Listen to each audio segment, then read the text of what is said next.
Echo's Box Podcast is not meant to be or claiming to be a good place for therapeutic advice. The host is not a licensed therapist and is not offering any services or advice related to mental health in a professional manner. The content discussed on Echo's Box is commonly highly explicit due to the real nature of expressing honest emotions. While we don't mean to offend anyone, the reality is these discussions might be triggering to many people. Out of respect for all, please do not listen if this content isn't right for you, and forgive us if you have a poor experience. Keep your brain healthy.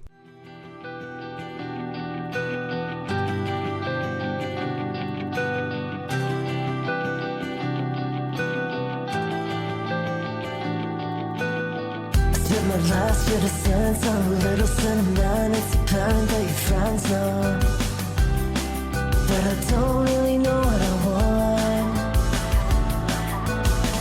Couldn't give two fucks. It's apparent that I break down. Just shut up, close the door on your way out. I'm on my way down. Gave you everything. It's like I gave up every part of me for you to be yourself. 'Cause someone else, hoping I'm on the way out. To be who I need to be, but I'm knee deep in this pharmacy. Like you ever knew me, I would all give up and go home.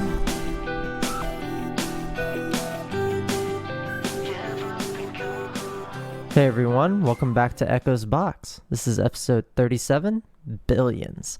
In fact, that's what we're talking about. We're going to be talking about the TV show Billions, but we're going to do that later. To start, you were just listening to a song that's not even out yet. In fact, that is the very first demo bounce as of yesterday of a song I just started writing yesterday. So obviously the mix isn't perfect or anything like that, and the song's also not done, but it's called Give Up, or at least it is called Give Up right now. And I'm really stoked on it. It already sounds fucking awesome. So more of that to come. Yeah. Speaking of music, I took a little hiatus last month, and that's for two reasons. One, I did do a double back-to-back thing in September with my interview with Dr. Brian. So make sure you go check that out. That episode's up. It's a very, very awesome interview. And I have more interviews scheduled already for 2025. So it's going to be a wild time here on the pod, bro. But today is just another solo episode. But yeah, speaking of the music stuff and in the same vein, I took November off because November I played a really big show at the Loft on Black Friday. And usually this Black Friday show is something my band Lost in Le Mans does every year. And it's usually pretty packed out, or damn near sold out, if not fully.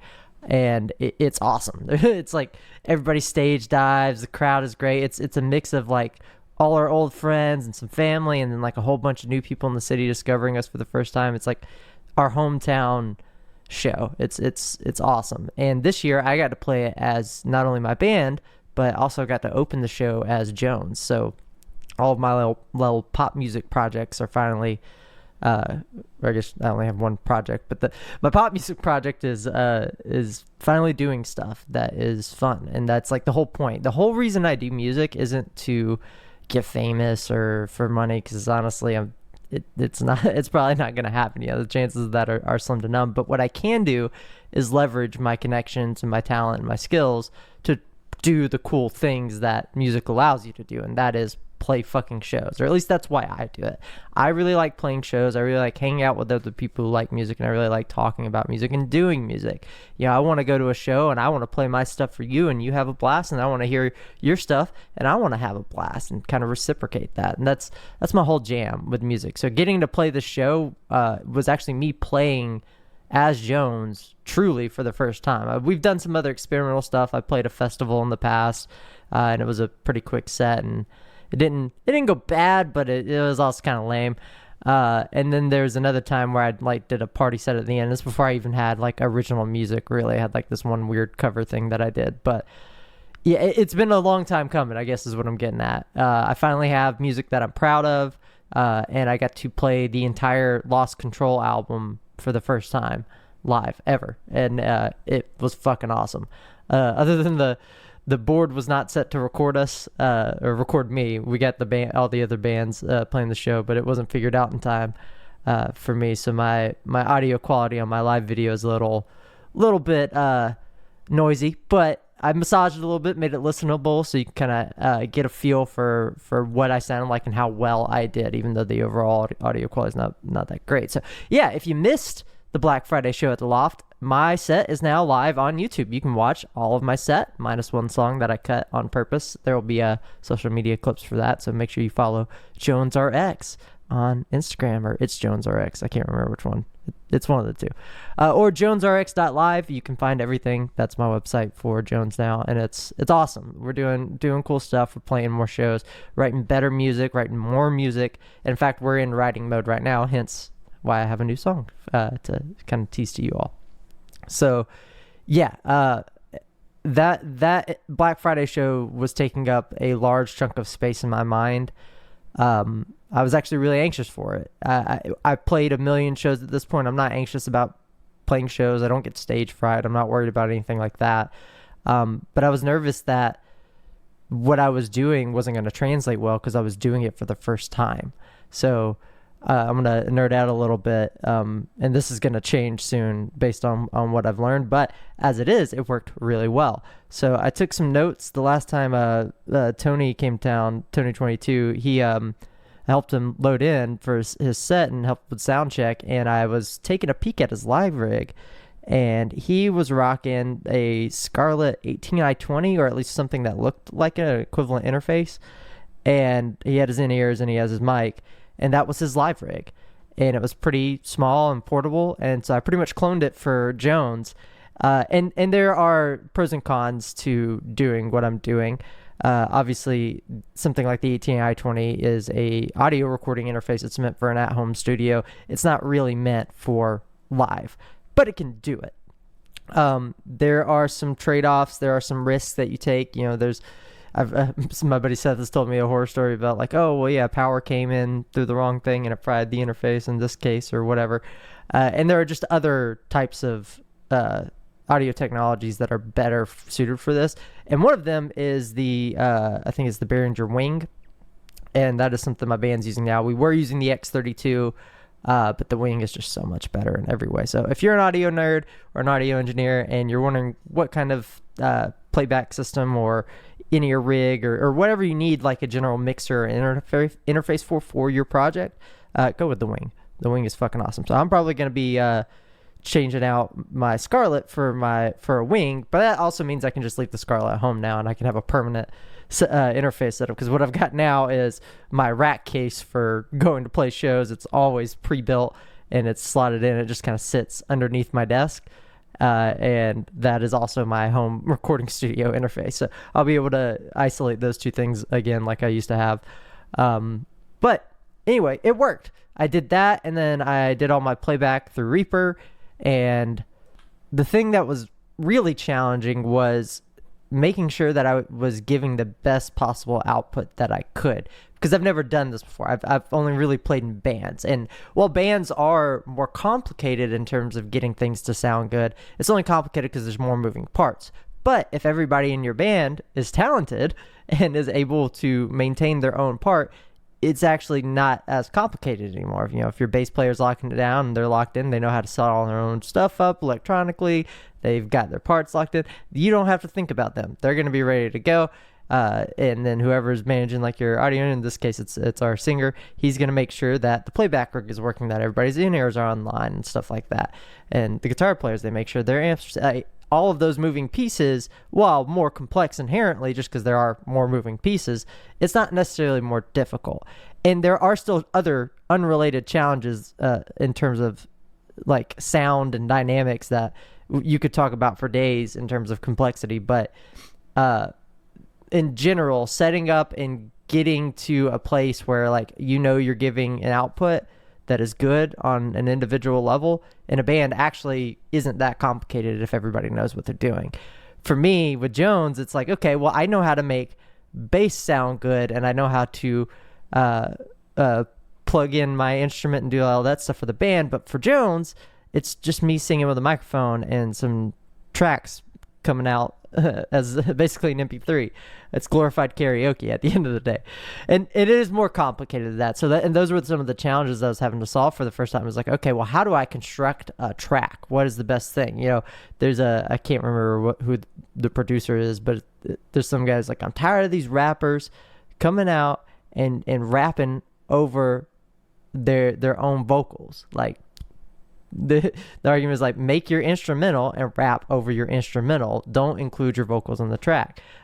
And yeah, like you're trying to deliver your voice. Now there are caveats to that, like things that you would include intentionally for effect. For example, if you wanted doubled vocals on a chorus, or you wanted to include like the harmonies or other doubled vocals or effect vocals and stuff like that maybe don't translate well live when you sing them, but they sound good in the mix, you leave that kind of shit in. But the lead vocal line you carve that out of the mix, and your track should be just a bounce of your tracks with the lead vocal carved out. And the idea is that you can mix the vocal into the tracks because you've hollowed out a space for it by removing it.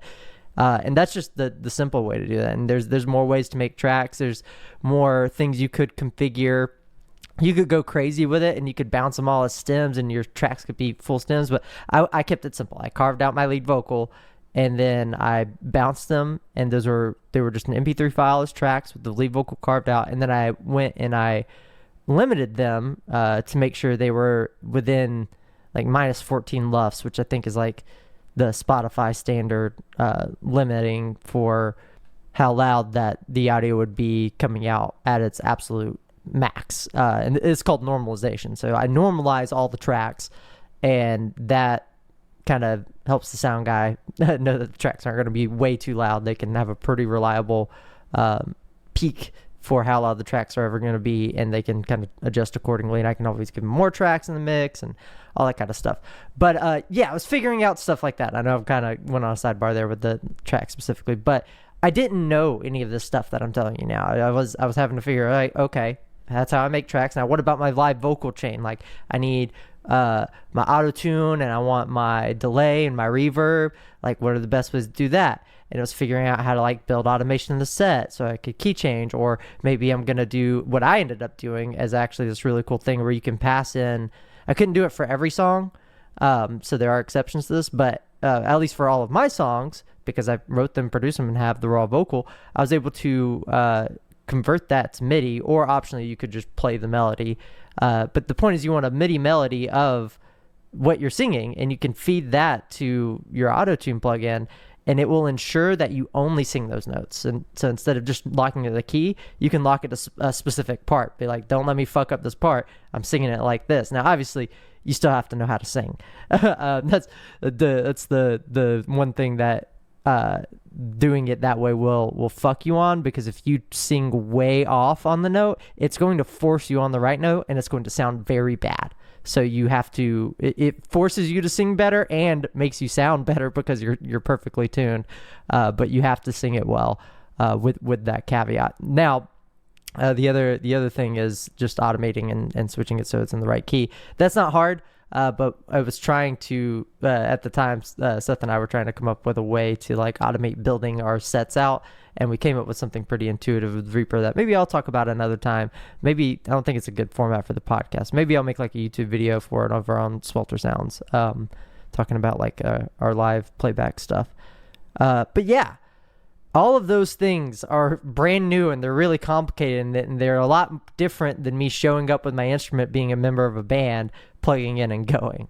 I'm having to manage this whole thing. And granted, my band has a lot of these same problems and technologies too. We're using them in different ways, and actually using less of them in some areas and more of them in others with Jones. But it was a lot of learning, and I was really scared that I wasn't going to get a good output. I was scared that whatever I gave to the front of house was going to sound like ass, that my vocals were going to sound terrible, because there's no way for me to know. I don't have a PA at home.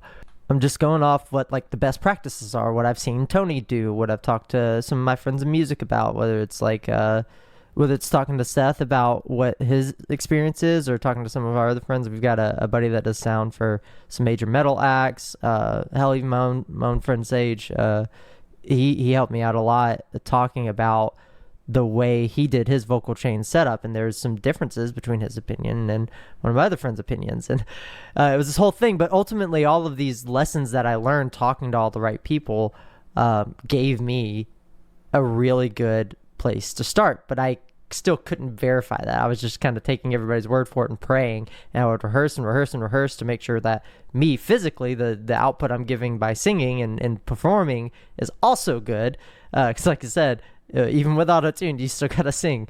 You can't fuck it up that bad, or else it's going to sound terrible. So making sure I give everything the best possible input that I can, so that the output going to the board is pristine, and it worked. It sounded really, really good, but I was scared the entire time building up to it and having to rehearse and do all that stuff for the first time. So I know I've been kind of rambling, but that's why we didn't have a episode in November. And all of my stress and anxiety has come to a close, at least regarding that. And I'm so glad it went well. It's super awesome. You can check out the video on YouTube. People were jumping. People were doing weird audience participation stuff. It was a dream come true. None of those people in there, save for like my girlfriend and like 4 of my friends, even knew any of my songs, and they all still jammed out anyway. So that tells me that it at least sounded good enough, and that nobody wanted to boo me off stage, right? So yeah, I'm looking forward to playing more shows, and that's enough of me rambling about that. Let's get into the real topic today: billions.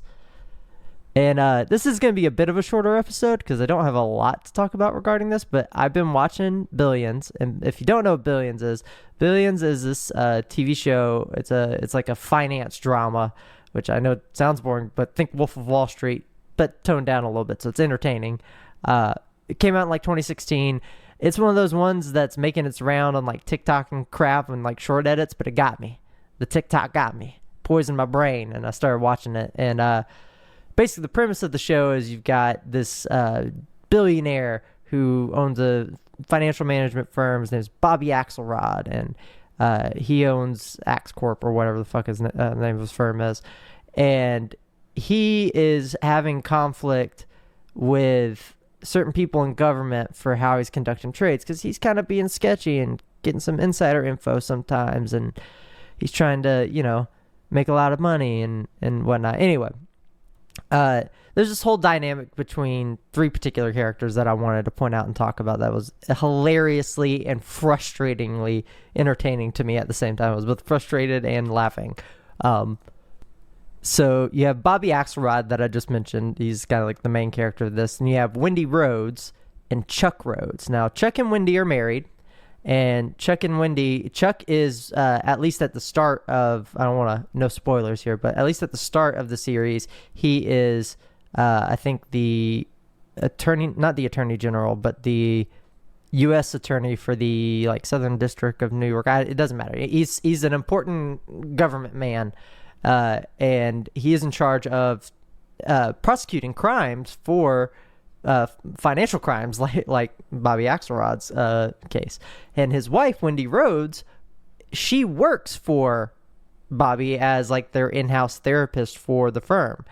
And she's married to Chuck, and that's an obvious conflict of interest. But here's the thing. Chuck doesn't make a whole lot of money because he's working as a public servant of the law.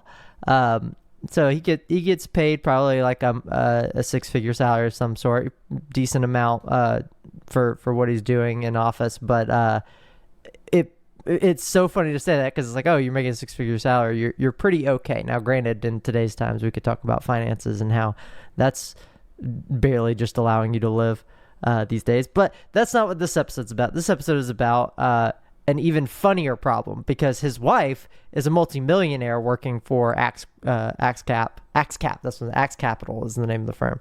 So Axe Cap pays very, very handsomely. Almost every single one of its employees, unless you're like a bookkeeping employee, makes 7 figures just out the gate, plus bonuses and stuff based on how well they do. And they're moving billions. So that's why the show is called Billions. So Bobby is just fucking, he's loaded. He's a multi-billionaire. Not a single billion. There's multiple billions. He's fine. And what's hilarious to me is throughout this whole show, Chuck is trying to put Bobby in jail, and Wendy's caught in the middle of it, and they're just causing each other all kinds of problems that don't need to happen. For some reason, Chuck is so driven by his passion, his calling to serve as the U.S. attorney, or even he's shooting for multiple positions. At one point, he's shooting for governor. At one point, he's shooting for attorney general. So he's going between state and federal. He's making power plays to be in office. I think one day his goal is to be the president, is what's implied. And Wendy, his wife, is fully supportive of all this, but there's clearly a conflict of interest. And my thing is, why? I mean, your wife is a multimillionaire. You guys are set. Just fucking stop working. The whole show's, I'm entertained. This is not a critique on the show. This is a critique on my own psyche, if anything. I'm letting the curtain back a little bit on the way my brain thinks. And you may disagree with this, so I didn't intend for this to be controversial, but it's okay. It's really not that deep. But I do wonder why it is such an important thing for Chuck to have that power when they can just do whatever they want and exist. Like, it's a necessary need. They already have the power with their money, especially having Bobby on their side. So when he makes an enemy out of Bobby, it creates all kinds of weird problems. But this problem goes both ways. You could at least make an argument for Chuck that he cares about justice. Bobby's just this criminal, and he's doing sketchy things to get his money, and Chuck just wants to bring him to justice and put him in jail to stop him from doing that and from abusing the economy. And yeah, I mean, let's take that into consideration for a minute. Let's ignore Chuck. Bobby's a multi-billionaire. Just stop. How many more billions do you need? And that's the common theme between both of them. Chuck doesn't need to go after Bobby. He can stay at home and live off the millions that his wife has already incurred, and she can stop working too at any point. She's actually not immune from my thought loop here. We'll get to her. But Bobby can just let go of the firm at any point and still be a billionaire. Like, he can just hand it. He can be done. So, like, if he was having all these legal troubles and was worried about it, well, he can just dip. And there's all these arguments throughout the show about, like, the quality of the fun. But the reality is, every time they bring that up, they also counter it with being like, oh, yeah, but it'd be okay. And in the worst case, it'd be a mom and pop shop. Like, they're still going to make millions of dollars. It's just all this greed. And they disguise it as not greed. They disguise it as a drive to keep going. And I say disguise because the reality is it's hard to know. See, what I'm doing when I talk about that kind of stuff is I'm kind of projecting my own point of view, right? I think it's very greedy. I think it's very selfish and very stupid to throw away a lot of aspects of your life if you've got all the money and resources you need. Take your life back. Take your time back. Do the things that you love. But the show is kind of taking that argument that I'm making and flips it on its head. The show, as you watch it, makes it unclear just how deep these passions go. For Bobby, they keep bringing up this aspect of, hey, this is who I am. It wouldn't have been any different. I have to make money. I have to make plays like this. This is me. He thrives. He lives on that. It's like, it's not about the money. It's not about being rich. It's about the game, and he wants to play the game, and that's what he lives for, is the game. And for Chuck, it's similar. It's just a slightly different game. His game is for power, while Bobby's game is for, it's both. There's two forms of power: political power and financial power. Both want some level of control, some level of power, and that's the game they play. They're addicted to the game. Wendy, however, also supports both her husband and Bobby at the same time. She wants Bobby to win because she works for Bobby and she's been friends with Bob for a long time, but she wants her husband to win because that's her husband. She supports her husband, and she also wants to be like the first lady or whatever. It's mentioned throughout the show several times what their kind of goals are with the politics. She wants the status. She wants that kind of stuff. But she's the breadwinner in this. She's actually the one with the most immunity because she's got millions of dollars, doesn't have to work in politics, doesn't have to lead the company and worry about all these legal troubles. She can just dip and leave all of them. And throughout the show, she continually cycles herself in, and she's a therapist. I wish you would see this. She's cycling herself into these super abusive relationships between her husband and Bobby. And it's like Bobby's forcing your hand emotionally to make you do things and support him because you think you care. And she does. She obviously cares. That's why she gets trapped. And then your husband is being a whiny bitch baby and keeps betraying you. You need to kill that relationship. Like, I don't feel bad for any of these characters at any point. And it's like, it's not just that I don't feel bad because they're billionaires. I'm entertained by the whole billionaire thing. I'm entertained by the drama and the story and the connection. Like I said, it's very Wolf of Wall Street-esque. It's hilarious. But the problems they cause throughout the show continuously are their own problems by their own hands, and they can be stopped at any point in time, and they can live happy, peaceful lives. But they're letting something that they call passion take control. And I guess the moral of my little analysis of what I wanted to talk about today with this show is that idea of your passions can drive you, but you need to keep your passions in check. And what I mean by that is, think about the things that make you feel fulfilled and happy, and think about why they do, and make sure that they are not ruining your life in other ways, because you can't truly be happy if your life is being ruined in other ways at the expense of something that just gives you a dopamine rush, right? I can be passionate about music all day, but if I give up everything and just work on music and I don't feed my dog, I don't tend to my partner, I don't cook for myself, I die. I mean, these are extreme examples, I know, but I'm not saying don't do the thing, right? I wasn't going to say, oh, well, don't give up everything and just pursue music. Do that, but do that in a responsible way, right? Like, if that's what you want to do, and you want to do something as risky as music or art or starting your own business or maybe trying to go back to school, whatever it is that you're going after that you are passionate about or that seems intimidating in life, do so with rationale and logic to the best of your ability, but keep the passion. The passion is what drives you, but don't let the passion control you. Control the outcome the best you can. And what that looks like for these characters would be, hey, I really like being a therapist, or I like being in politics, or I like running my hedge fund, whatever it is. Well, Bobby's, I think, is kind of fucked because he's already got everything, and he's the most powerful man in the world in terms of this show, or at least one of them.